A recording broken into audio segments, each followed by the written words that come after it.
Today the topic of discussion is difference between DNA and RNA. Very much important topic. Exam point of view से बहुत important topic है, इसको आपने must watch करना है। इससे पहले हम लोगों ने न्यूक्लिक एसिड्स को डिटेल में डिस्कस किया है, डीएनए आरएनए के स्ट्रक्चर को, इसके टाइप्स को, इसके फंक्शंस, हर चीज को।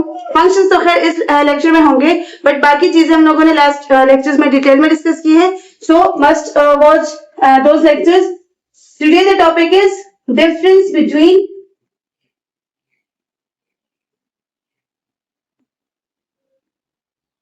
DNA and RNA. वैसे तो ये दोनों बहुत ही मतलब एक दूसरे से डिफरेंट टॉपिक्स हैं, but the only thing that is same in these structures is that they both are made up of nucleotide. दोनों क्या है, न्यूक्लियोटाइड से बनी है, राइट? जो न्यूक्लिक एसिड्स है उनका बेसिक यूनिट क्या है, न्यूक्लियोटाइड है। अब उस न्यूक्लियोटाइड के कुछ कंपोनेंट्स हैं, उस कंपोनेंट्स में एक इसका कंपोनेंट ऐसा है जो कि डीएनए या आरएनए का बैकबोन बना रहे होते हैं, और उस कंपोनेंट को हम कहते हैं pentose sugar. Pentose sugar. So अगर वही जो पेंटोस शुगर है, इन केस ऑफ डीएनए अगर हम बात करें तो ये जो पेंटोस शुगर है, this is deoxyribose. Deoxyribose. Deoxyribose का मतलब क्या है कि यहाँ पे अगर हम लोग राइबोज शुगर में देखें, पेंटोस शुगर में देखें, एक 5 कार्बन शुगर है, तो कार्बन 2 पे एक ऑक्सीजन जो है वो प्रेजेंट नहीं है, मतलब एक प्रेजेंट जो है वो इसमें एक ऑक्सीजन जो है वो डीएनए के मॉलिक्यूल में कम प्रेजेंट है पेंटोस शुगर में। But if you talk about RNA, तो आरएनए में क्या प्रेजेंट है, आरएनए में प्रेजेंट है राइबोज शुगर, मतलब यहाँ पे कोई जो है ऑक्सीजन की कमी नहीं है। पहले तो इसका ये हुआ, पेंटोस शुगर से रिलेटेड इसका ये डिफरेंस हुआ, और इसका आगे पूरा रोल है, मतलब यहाँ पे डीएनए के मॉलिक्यूल में जो ऑक्सीजन कम है, आरएनए के मॉलिक्यूल में नहीं है। सो इसका एक रीजन है जो कि बाद में हम डिस्कस करने वाले। सो पेंटोस शुगर के केस में ये डीऑक्सीराइबोज, ये राइबोज। नेक्स्ट जो इसका डिफरेंस है, दैट इज अगर इसके फुल फॉर्म की हम बात करें तो इसका फुल फॉर्म क्या है डीएनए का, वो तो आप लोग को पहले से ही पता है, D oxy ribo nucleic acid. दोनों क्या है, न्यूक्लिक एसिड्स है ना। सो यहाँ पे एक ऑक्सीजन कम है, डीऑक्सीराइबोज प्रेजेंट है, सो डीऑक्सीराइबो न्यूक्लिक एसिड। यहाँ पे राइबो न्यूक्लिक एसिड,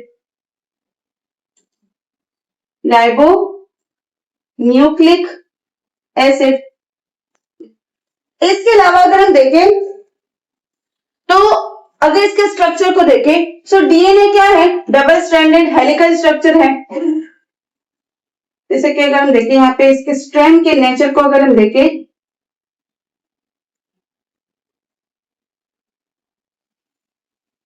ये डबल स्ट्रैंडेड हेलिकल स्ट्रक्चर है,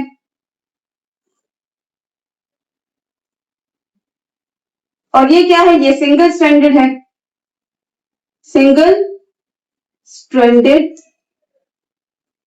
स्ट्रक्चर है ये। डीएनए आरएनए क्या है, सिंगल स्ट्रैंडेड स्ट्रक्चर है, जबकि डीएनए जो है वो डबल स्ट्रैंडेड हेलिकल स्ट्रक्चर है। तो ये इसका स्ट्रक्चरल डिफरेंस हुआ, इसके स्ट्रैंड के बीच का डिफरेंस हुआ कि ये 2 पॉलीपेप्टाइड चेन से बना है और ये सिंगल पॉलीपेप्टाइड चेन से बना है। इसके अलावा इसमें प्रेजेंट होते हैं, मतलब न्यूक्लियोटाइड से बना है ना।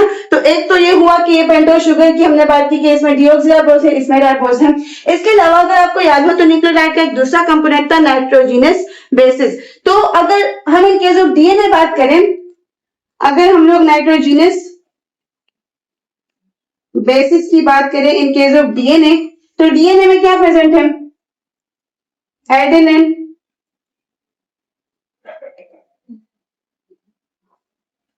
थाइमीन,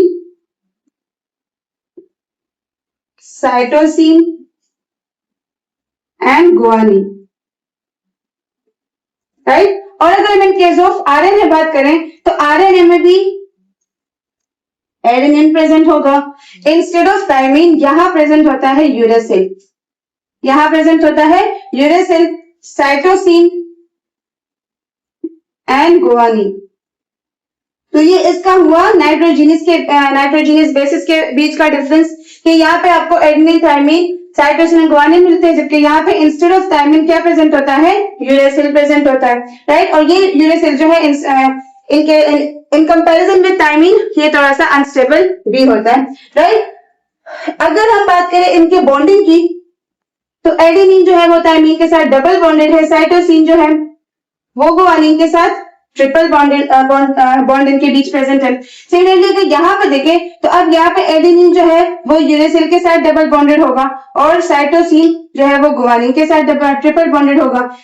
डिफरेंस यहाँ पे सिर्फ इस चीज का है, यहाँ पे प्रेजेंट होगा थायमिन, यहाँ पे प्रेजेंट होता है यूरेसिल, राइट। तो ये इसके बीच एक दूसरा डिफरेंस आ गया।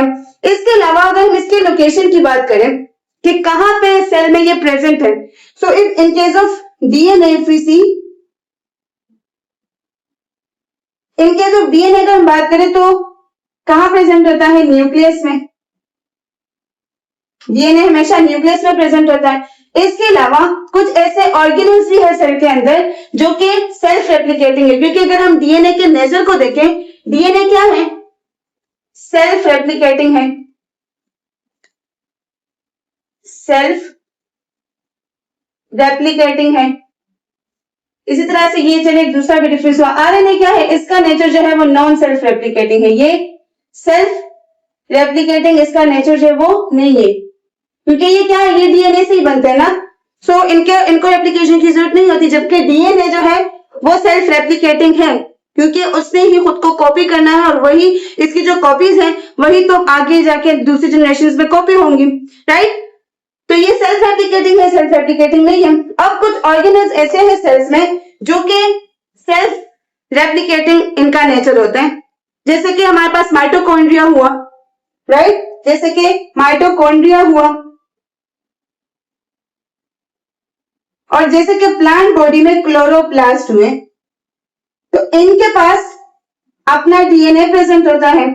तो इसके लोकेशन में न्यूक्लियस के साथ साथ माइटोकॉन्ड्रिया भी आ सकता है और क्लोरोप्लास्ट भी आ सकता है। अगर हम इन केस ऑफ आरएनए बात करें तो आरएनए जो है वो आपको साइटोप्लाज्म में या फिर राइबोसोम में मिल सकता है, राइट। जो राइबोसोमल आरएनए है तो वो राइबोसोम्स में ही होता है ना, सो राइबोसोम्स या फिर साइटोप्लाज्म में आपको आरएनए मिलता है, जबकि न्यूक्लियस जो कि कोर सेंटर है डीएनए का, या इसके अलावा कुछ रेप्लिकेटिंग ऑर्गेनेल्स हैं जैसे कि माइटोकॉन्ड्रिया एंड क्लोरोप्लास्ट, तो उनमें डीएनए प्रेजेंट होता है। सो ये इसके लोकेशन की बात हुई। इसके अलावा अगर हम बात करें इसके catalytic property, let me check out the video. इसके कैटालिटिक प्रॉपर्टी की अगर हम बात करें,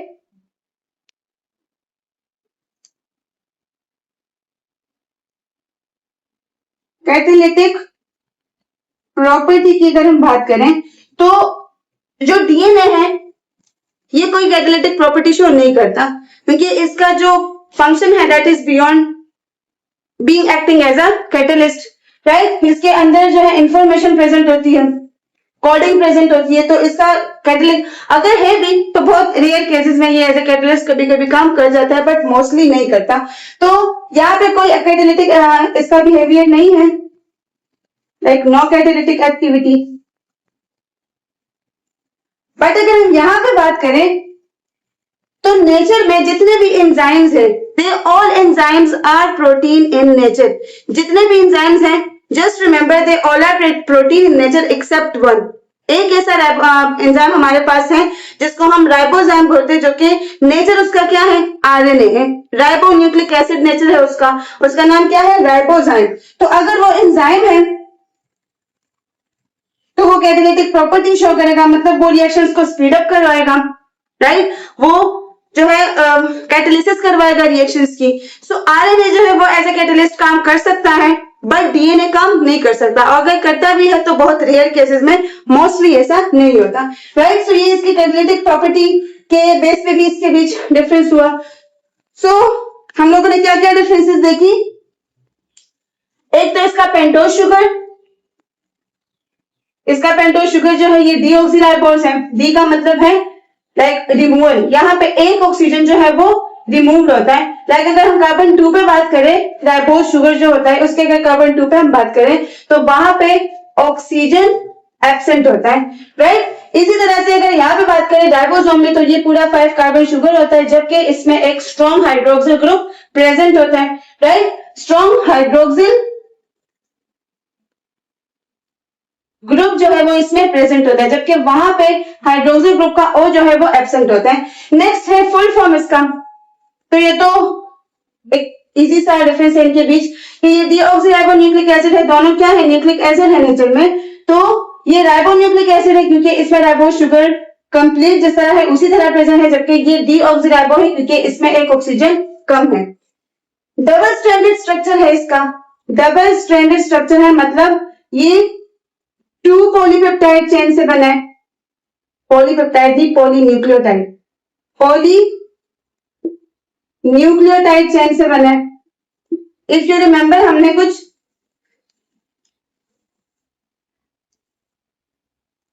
हमने इसका जो स्ट्रक्चर था वो कुछ इस तरह से बनाया था।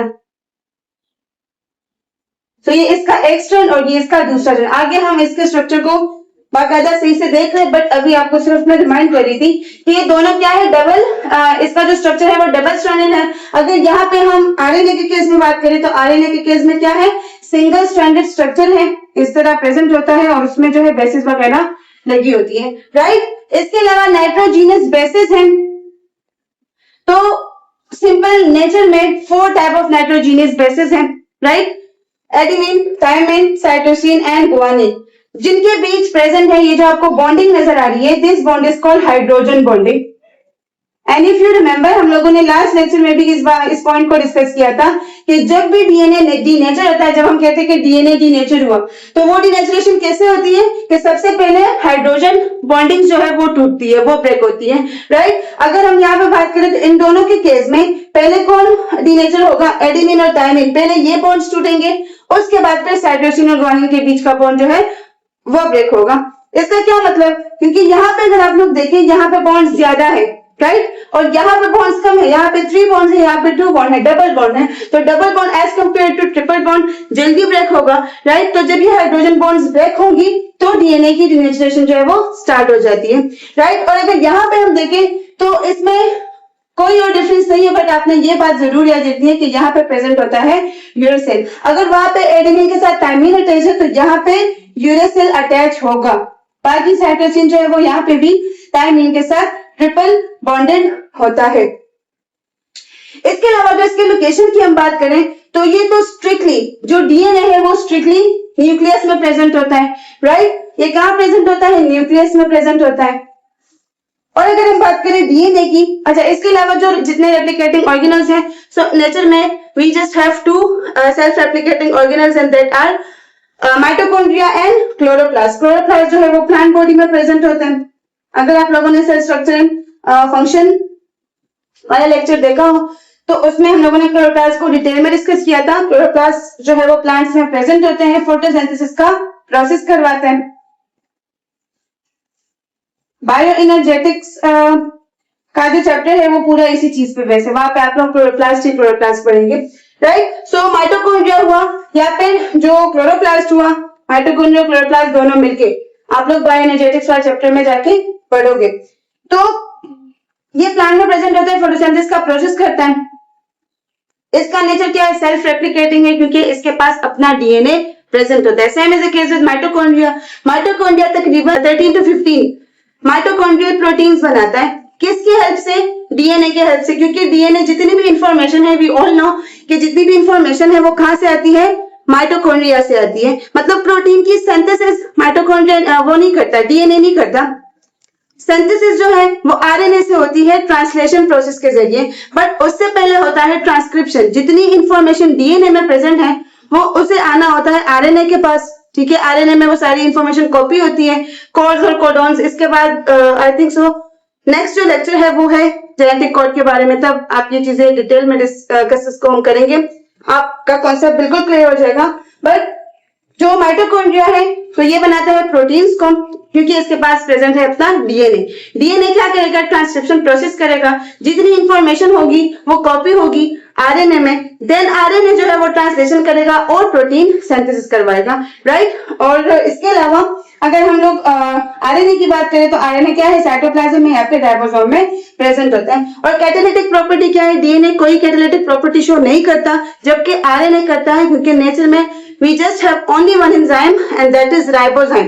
राइबोजाइम जो है वो नेचर में राइबोन्यूक्लिक एसिड आरएनए के नेचर का है, राइट। और उस केस में अगर हम लोग आरएनए की बात करें तो आरएनए क्या है, कैटालिटिक प्रॉपर्टी शो करता है, क्योंकि राइबोजाइम जो है वो बहुत ज्यादा रिएक्शंस को कैटालाइज करता है, रिएक्शंस को स्पीड अप करता है। Clear? So this is also one of the important difference between DNA and RNA के आपसे जब भी कोई पूछे तो सिंपली बताना है डीएनए कैटालिटिक प्रॉपर्टी शो नहीं करता, जबकि आरएनए करता है। डीएनए करता भी है बट रेयर केसेस में, बट जो डीएनए आरएनए है तो आरएनए करता है, क्योंकि we have one enzyme that is RNA in nature. So ये कुछ डिफरेंसेस थी, इसके अलावा कुछ और भी डिफरेंसेस है उसको भी डिस्कस करते हैं।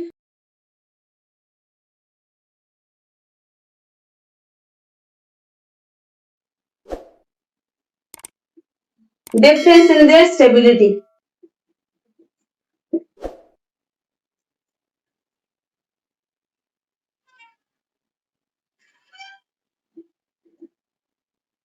सो अगर हम स्टेबिलिटी की बात करें आरएनए और डीएनए की, so in comparison with RNA DNA is more stable, DNA is more stable.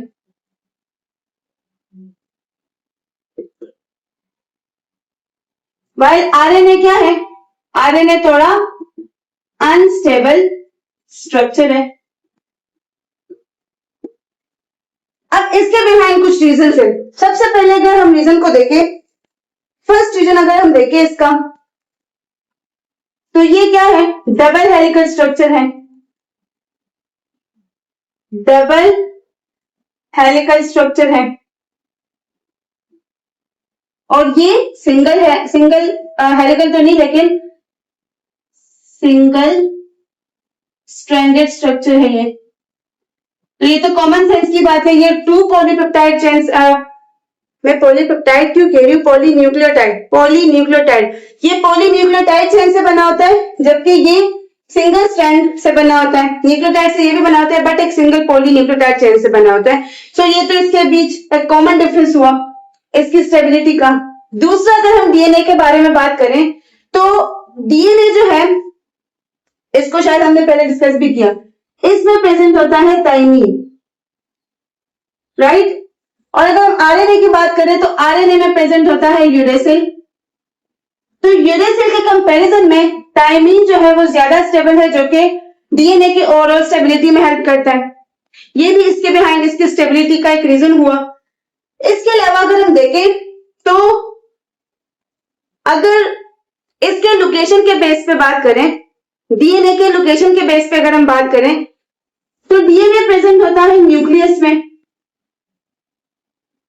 और उस न्यूक्लियस में बहुत ज्यादा एंजाइम्स प्रेजेंट होते हैं, करोड़ों एंजाइम्स प्रेजेंट होते हैं। सो अगर डीएनए में कोई डैमेज आए भी तो उसको एंजाइम्स जल्दी रिपेयर कर लेते हैं, जबकि आरएनए प्रेजेंट होता है न्यूक्लियस साइटोप्लाज्म में। तो साइटोप्लाज्म में एज कंपेयर टू न्यूक्लियस इतना ज्यादा एंजाइम्स और ये चीजें प्रेजेंट नहीं होती जितनी न्यूक्लियस में, क्योंकि न्यूक्लियस जो है वो ज्यादा एक्टिविटीज परफॉर्म करता है, हमारे पूरे सेल की एक्टिविटीज को कंट्रोल करता है, राइट। इसको हम लोग ब्रेन ऑफ द सेल क्यों कहते हैं, क्योंकि सारी एक्टिविटीज को कंट्रोल कर रहा होता है। सो ये प्रेजेंट होता है न्यूक्लियस में, जिसकी वजह से इसका जो डैमेज होता है वो इजीली रिपेयर हो जाता है। जबकि आरएनए की अगर हम बात करें तो आरएनए प्रेजेंट होता है साइटोप्लाज्म में, इसके रिपेयर को इतनी जल्दी जो है ठीक नहीं किया जा सकता। क्लियर? और इसके अलावा एक दूसरा मोस्ट इंपॉर्टेंट रीजन क्या है कि इसमें प्रेजेंट है D oxyribose, D oxyribose sugar.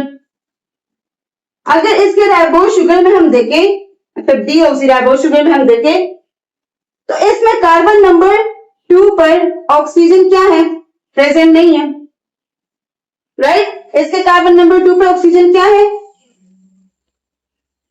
Absent है। सो इसका ऑक्सीजन का जो एब्सेंस है ये इसकी स्टेबिलिटी में बहुत ज्यादा हेल्प करता है, क्योंकि ये इजीली हाइड्रोलाइज नहीं होता, ये हाइड्रोलिसिस को रेजिस्टेंस शो करता है। कौन, डीएनए, जो इसकी ओवरऑल स्टेबिलिटी में बहुत ज्यादा हेल्प कर रहा है। लेकिन अगर हम बात करें आरएनए की, तो आरएनए में प्रेजेंट होता है एक स्ट्रॉन्ग कार्बन नंबर 2 पे, राइबोज शुगर में कार्बन नंबर 2 पे एक स्ट्रॉन्ग हाइड्रोक्सिल ग्रुप प्रेजेंट होता है, और वो जो हाइड्रोक्सिल ग्रुप है उसकी वजह से आरएनए जो है उसकी बहुत जल्द डिग्रेडेशन हो जाती है, आरएनए जो है वो बहुत जल्दी डिग्रेड हो जाता है। तो ये भी इसकी अनस्टेबिलिटी के बिहाइंड एक रीजन है कि इसके कार्बन नंबर 2 पे प्रेजेंट होता है हाइड्रोक्सिल ग्रुप, जो कि इजीली हाइड्रोलाइज हो जाता है, हाइड्रोलिसिस को रेजिस्टेंस शो नहीं कर सकता। जबकि ये जो है इसमें ऑक्सीजन एब्सेंट होता है, तो ये हाइड्रोलिसिस के लिए रेजिस्टेंस शो करता है। डीएनए इजीली जो है वो नहीं हो सकता, हाइड्रोलिसिस इसकी नहीं हो सकती, क्लियर, जल्दी से डिग्रेड नहीं हो सकता। सो ये कुछ रीजंस थे डीएनए की स्टेबिलिटी के बिहाइंड और आरएनए के अनस्टेबिलिटी के behind in comparison to DNA. DNA में क्या होता है, डबल हेलिकल स्ट्रक्चर होता है, थायमीन बेस प्रेजेंट है जो कि इन कंपैरिजन टू यूएस से ज्यादा स्ट्रॉन्ग है। न्यूक्लियस में प्रेजेंट होता है, तो एंजाइमेटिक अटैक्स या एक्टिविटीज की वजह से इसका जो डैमेज होता है वो जल्दी रिपेयर हो जाता है। और इसमें प्रेजेंट होता है deoxyribose, means one oxygen is absent, so it show resistance to degradation. But if you talk about RNA, तो आरएनए क्या है, वो जल्दी से डिग्रेड हो जाते हैं just due to the presence of hydroxyl group, और ये प्रेजेंट होता है साइटोप्लाज्म में। So as compare to DNA इसका जो डैमेज है वो इजीली रिपेयर नहीं होता। और इसके अलावा ये क्या है, सिंगल स्ट्रैंडेड स्ट्रक्चर है, सिंगल पॉलीन्यूक्लियोटाइड चेन से बना है, और ये क्या है, डबल हेलिकल स्ट्रक्चर है, 2 पॉलीन्यूक्लियोटाइड चेन से बना होता है, राइट। इसके अलावा अगर हम इसके टाइप्स की बात करें, अगर हम लोग डीएनए या फिर आरएनए के टाइप्स के बेस पे इसके रेफरेंसेस को देखें,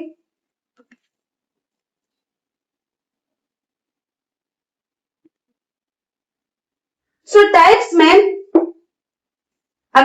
में हम देखें तो डीएनए जो है इसमें ए डीएनए टाइप भी है, बी डीएनए टाइप भी है और जेड डीएनए टाइप भी है, राइट। इसके डीप में आपने ज्यादा नहीं जाना है, क्योंकि आप लोग जब बैचलर्स में जाएंगे तब इसके बारे में डिटेल में पढ़ोगे। बट जो कॉमन है उसमें कौन कौन सी है वो अब आप सबको पता होगा, coding DNA, non coding DNA. Non coding DNA कौन सा था, जिसमें एक्सॉन्स और इंट्रॉन्स प्रेजेंट होते हैं, प्रोमोटर्स एनहेंसर्स वगैरह प्रेजेंट होते हैं, जो कि जीन रेगुलेशन में जीन्स के टर्न ऑन और टर्न ऑफ को रेगुलेट करते हैं। इफ यू रिमेंबर, हम लोगों ने लास्ट एक कौन सा लेक्चर था उसमें हमने डिस्कस किया था, आई थिंक सो, जब हम पास्ट पेपर्स डिस्कस करे थे फर्स्ट चैप्टर के, उसमें हमने ये पॉइंट डिस्कस किया था, क्रोमोसोम वाले स्ट्रक्चर में भी किया था। इसके अलावा अगर देखें तो इसमें प्रेजेंट होता है सैटेलाइट डीएनए, जो जंग डीएनए होता है, राइट। और जीन बेसिकली इसमें इसी सैटेलाइट डीएनए में नॉन कोडिंग सीक्वेंसेस होती हैं, जिसको साइंटिस्ट कुछ टाइम पहले, मतलब ज्यादा टाइम पहले टाइम्स में जो था उसको जंग डीएनए समझते थे, यूजलेस डीएनए समझते थे कि इसमें जो है इसका कोई फंक्शन नहीं होता। बट आजकल के रिसर्च के अकॉर्डिंग अगर हम देखें तो डीएनए जो है, जो जंग डीएनए या जो सैटेलाइट डीएनए है, उसमें कुछ रीजंस ऐसे हैं जो कि यूजफुल है, जो कि प्रॉपर फंक्शंस परफॉर्म करते हैं। जैसे मैं आपसे कहा ना कि इसमें एनहांसर्स और प्रमोटर्स लगे होते हैं, और ये जीन्स रेगुलेशन में इंपॉर्टेंट रोल प्ले करते हैं, जीन को टर्न ऑन और टर्न ऑफ करते हैं, राइट। इसके अलावा अगर देखें तो न्यूक्लियर डीएनए है, न्यूक्लियर डीएनए तो खैर कॉमन है, न्यूक्लियस तो डीएनए का कोर लोकेशन है। माइटोकॉन्ड्रियल डीएनए जो माइटोकॉन्ड्रिया में प्रेजेंट है, राइट, जो क्लोरोप्लास्ट में प्रेजेंट है।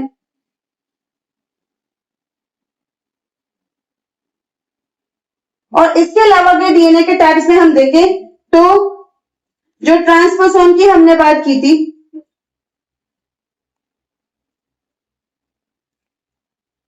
इसके बारे में भी हम जब 5 पेपर्स फर्स्ट चैप्टर के डिस्कस करते हैं उसमें मैंने आपको डिटेल में बताया। तो ये सारे टाइप्स क्या हैं? ये सारे टाइप्स जो है तो ये डीएनए के हैं। अगर हम बात करें आरएनए की, तो आरएनए में फिर मैसेंजर आरएनए है,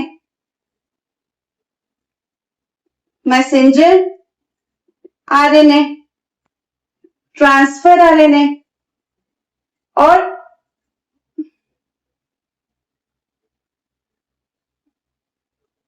ट्रांसफर आरएनए है, और इसके अलावा ribosomal RNA,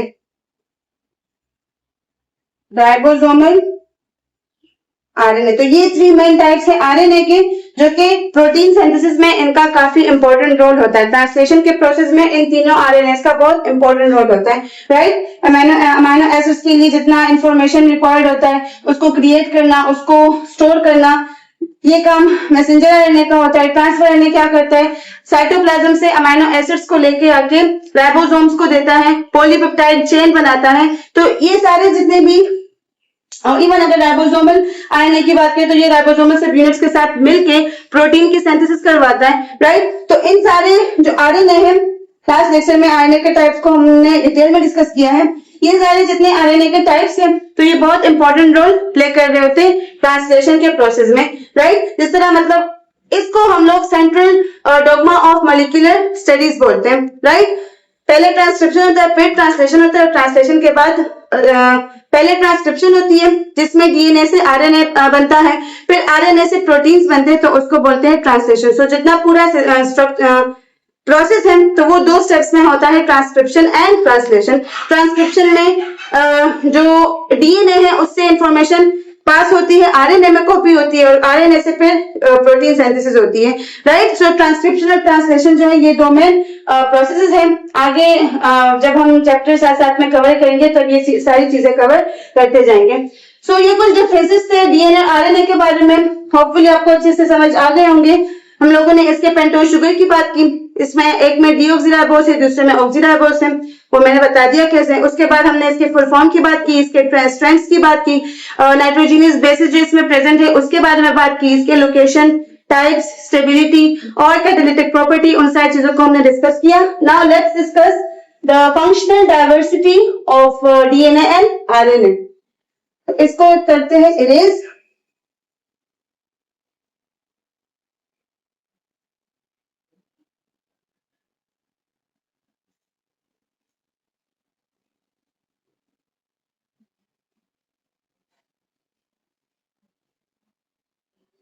Let me check out the video. Okay. अब अगर हम बात करें आरएनए और डीएनए की फंक्शनल डाइवर्सिटी की,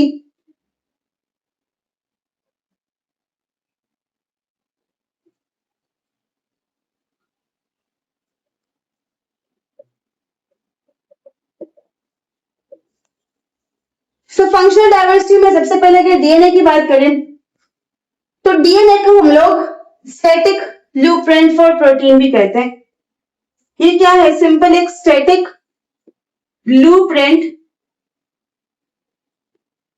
फॉर प्रोटीन, क्योंकि प्रोटीन सिंथेसिस के लिए जितनी भी इंफॉर्मेशन रिक्वायर्ड है कोड्स या कोडोन्स के फॉर्म में किससे आती है? डीएनए से आती है। तो ये क्या है? एक स्टैटिक ब्लूप्रिंट है किसका?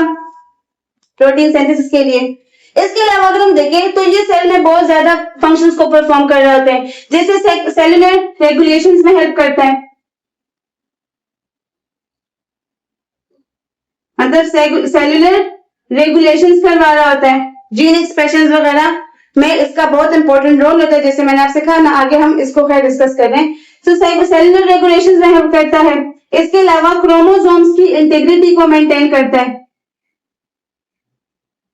इफ यू रिमेंबर, जो क्रोमोसोम है तो वो डीएनए और उससे बनता है, प्रोटीन से बनता है, हिस्टोन प्रोटीन्स और डीएनए। तो डीएनए का एक कॉम्पैक्ट स्ट्रक्चर प्रेजेंट होता है और उसके इर्द गिर्द जो है प्रोटीन ने खुद को रैप किया होता है, राइट। सो ये क्रोमोसोम्स की इंटीग्रिटी में भी बहुत हेल्प करता है। इसके अलावा अगर हम देखें तो ये मतलब इसको आप यूं समझे जैसे कंप्लीट मॉलिक्यूलर स्विच बोर्ड के तौर पर ये काम करता है। ये सेल में कंप्लीट या फिर कंप्लीट क्या, एक मॉलिक्यूलर स्विच बोर्ड के तौर पे ये काम करता है,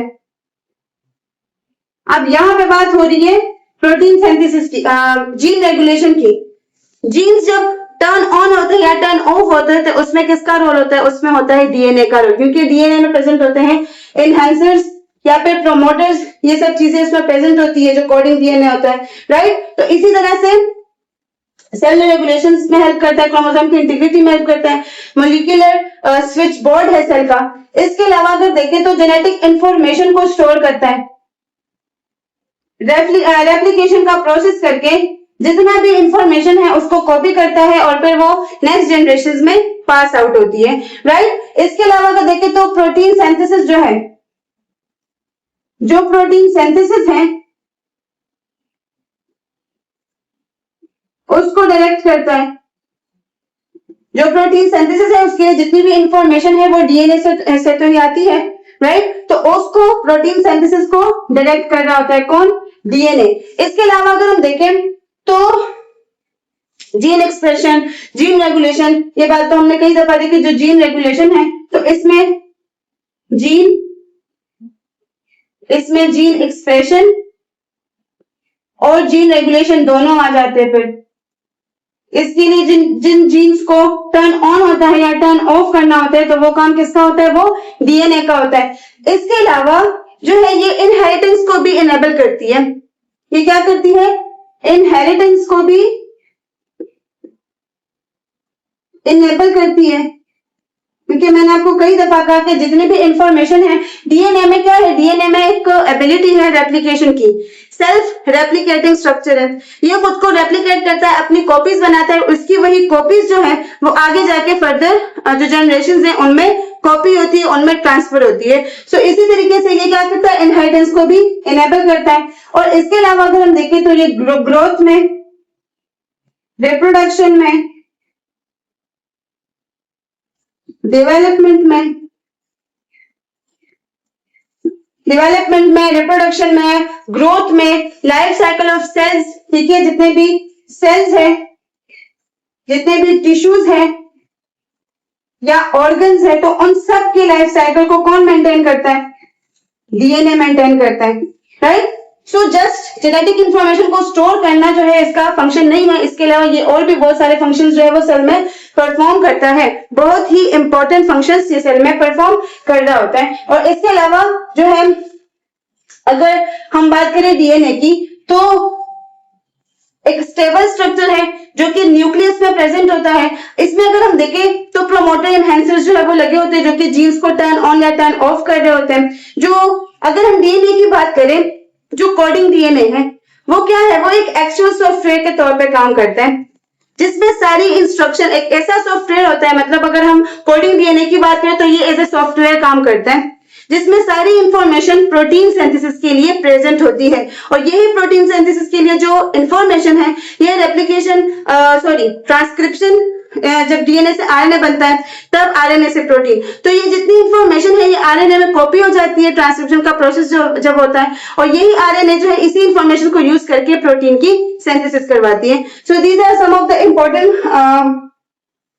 फंक्शंस ऑफ डीएनए, राइट। इसी तरह से अगर हम बात करें आरएनए की, तो आरएनए क्या करता है? आरएनए जो है, सबसे पहले तो ये बात याद रखें कि आरएनए डीएनए से ही बनता है। कौन से प्रोसेस के जरिए? ट्रांसक्रिप्शन प्रोसेस के जरिए, राइट। और फिर इस आरएनए से प्रोटीन बनता है, इसको बोलते हैं ट्रांसलेशन। ये पूरा एक सेंट्रल डॉगमा है। डीएनए से आरएनए बनता है ट्रांसक्रिप्शन प्रोसेस के जरिए, और फिर आरएनए से बनता है प्रोटीन ट्रांसलेशन प्रोसेस के जरिए। सो अब ये आरएनए जितना भी इंफॉर्मेशन यूज कर रहा है प्रोटीन के बनाने के लिए, ये सारा इंफॉर्मेशन कहां से आता है? ये आता है डीएनए से, राइट। तो ये क्या करता है? ये जेनेटिक इंफॉर्मेशन को कैरी करता है। जितनी भी जेनेटिक इंफॉर्मेशन है उसको कैरी करता है। एक तो इसका ये रोल हुआ। इसके अलावा ये क्या करता है? राइबोसोम्स को बिल्ड करता है। जो राइबोसोमल आरएनए के बारे में हमने बात की थी, तो ये राइबोसोम्स के बिल्ड राइबोसोम्स के फॉर्मेशन में भी हेल्प करता है। जो एक्चुअल स्ट्रक्चर राइबोसोम का बनता है तो वो कौन बनाता है, वो आरएनए ही बनाती है, राइट। इसके अलावा कैटालिसिस जो कैटलिस्ट है उसके तौर पे भी काम करते हैं, जैसे राइबोजाइम। इसके बारे में हमने ऑलरेडी बात की कि नेचर में एक इकलौता ऐसा एंजाइम है जो कि क्या है, आरएनए के नेचर का है, तो ये काम भी करता है। इसके अलावा जो जीन एक्सप्रेशन या जो जीन एक्सप्रेशन है उसको भी रेगुलेट करता है, कौन, आरएनए, राइट। तो राइबोसोम की फॉर्मेशन करता है, जेनेटिक इंफॉर्मेशन को स्टोर करता है। राइबोजाइम कैटलिस्ट के तौर पे काम करता है, और मोस्ट इंपॉर्टेंटली ये वायरल जीनोम के तौर पे भी काम करता है, वायरल जीनोम के तौर पे भी काम करता है। जैसे कि हमारे पास इन्फ्लुएंजा हुआ या फिर एचआईवी हुआ, इन्फ्लुएंजा या फिर एचआईवी, क्योंकि ये क्या करता है, ये उनके लिए जेनेटिक इंफॉर्मेशन को प्राइमरीली स्टोर करता है। कुछ वायरसेस जैसे इन्फ्लुएंजा या फिर एचआईवी के लिए आरएनए क्या करता है, उनके जेनेटिक इंफॉर्मेशन को प्राइमरीली स्टोर करता है, मतलब प्राइमरी स्टोरेज करवाता है उनकी। तो ये वायरल जीनोम के तौर पे भी काम करता है, कौन, RNA, along with acting as a catalyst या फिर राइबोसोम के फॉर्मेशन के साथ साथ या जीन्स को एक्सप्रेशन करने के साथ साथ ये वायरल जीनोम्स जो है उसके तौर पे भी काम करता है, राइट। इसके अलावा अगर देखें तो ये जो जेनेटिक कोड है ये क्या करता है, प्रोटीन की सिंथेसिस करता है। तो जेनेटिक जो कोड है, जो हमारा नेक्स्ट लेक्चर है हम डिटेल में इसके बारे में डिस्कस करेंगे, उसको डिकोड करता है, उससे इंफॉर्मेशन को लेके जो एक्चुअल अमाइनो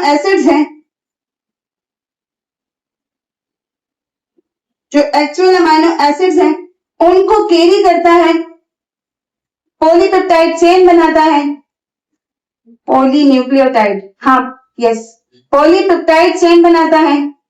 प्रोटीन सिंथेसिस हो रही है तो अब यहाँ पे पॉलीपेप्टाइड चेन बनेगा, पॉलीपेप्टाइड चेन बनाता है अमाइनो एसिड का और बनाता है प्रोटीन। तो ये क्या करता है कि जेनेटिक इंफॉर्मेशन, जो जेनेटिक कोड है उसको डिकोड करता है और प्रोटीन की सिंथेसिस करवाता है। और यहाँ पे जो एग्जैक्ट आरएनए काम कर रहा है तो वो कौन सा आरएनए है, वो ट्रांसफर आरएनए। ट्रांसफर आरएनए क्या करता है, साइटोप्लाज्म से एग्जैक्ट जो अमाइनो एसिड है जिनके लिए इसको इंफॉर्मेशन मिली है, ये अलग एक पूरा कॉन्सेप्ट है। आगे हम मतलब जो इसके बाद नेक्स्ट लेक्चर है जेनेटिक कोड, उसमें आपको ये सारी चीजें क्लियर हो जाएंगी।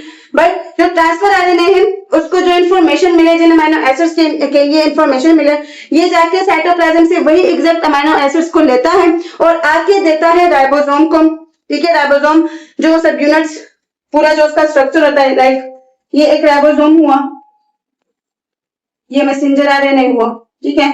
तो ये जो ट्रांसफर आरएनए है साइटोप्लाज्म से अमाइनो एसिड लेके आके राइबोसोम को देता है, यहाँ पे बनती है पूरी पॉलीपेप्टाइड चेन, इस तरह की चेन बनती है और इससे फिर फर्दर बनती है प्रोटीन की सिंथेसिस होती है। तो ये इतना आसान स्ट्रक्चर नहीं होता जहां पे मैंने जिस तरह मैंने यहाँ पे आपको दिखाया, ये काफी कॉम्प्लेक्स होता है स्ट्रक्चर। इसमें बहुत ज्यादा एंजाइम्स जो है वो प्रेजेंट होते हैं, मतलब अपना फंक्शन जो है वो परफॉर्म करते हैं, right.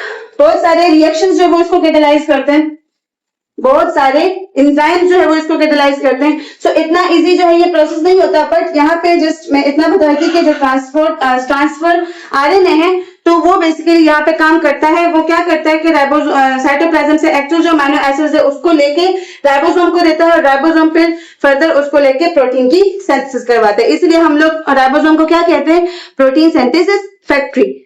So this was all about today lecture. आज हम लोगों ने डिफरेंसेस बिटवीन डीएनए और आरएनए को स्टडी किया और इसके अलावा इसकी फंक्शनल डायवर्सिटी को स्टडी किया। एंड ट्रस्ट मी, इस लेक्चर को देखने के बाद आई डोंट थिंक सो कि आपको कोई कंफ्यूजन हुआ होगा, but if you have let me know in the comment section.